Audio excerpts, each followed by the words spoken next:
Are you taking too much risk in retirement? Some things do not make me happy to say, but there is a lottery aspect to all of this. When you are born, when you retire, and when your children go to college, and you have no control over that. That's a quote from John Bogle. Since the late 1800s, the stock market has gone through some long periods of both bull and bear market cycles. These are long periods of either mostly positive returns or long periods of low or negative returns. These cycles will impact your retirement.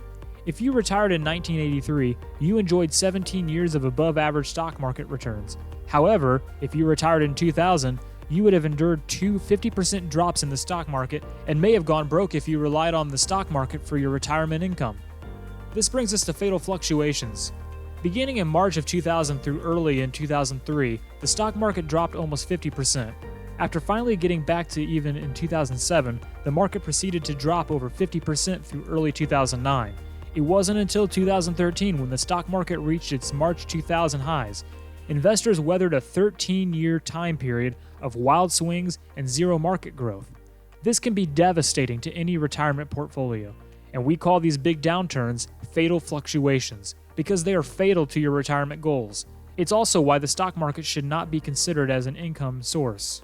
Large fluctuations are good for us when we're adding money to our portfolio regularly.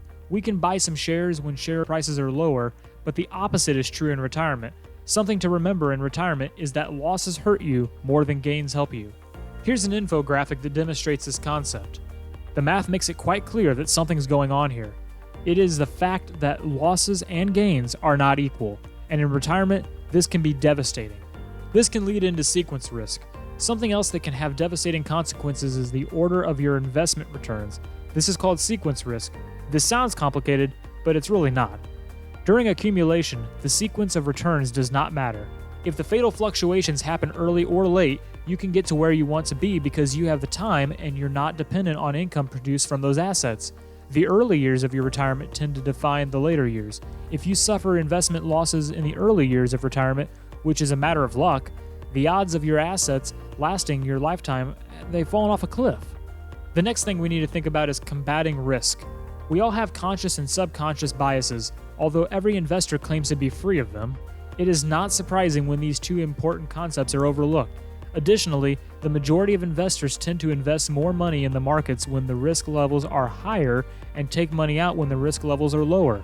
In other words, we all want to invest when the economy looks brightest and are afraid to invest when the economy looks bleak. To combat this, wealthy investors employ the services of specialized investment managers who offer private wealth strategies. The wealthy count on those managers to weigh the inherent risk of investing in the financial markets.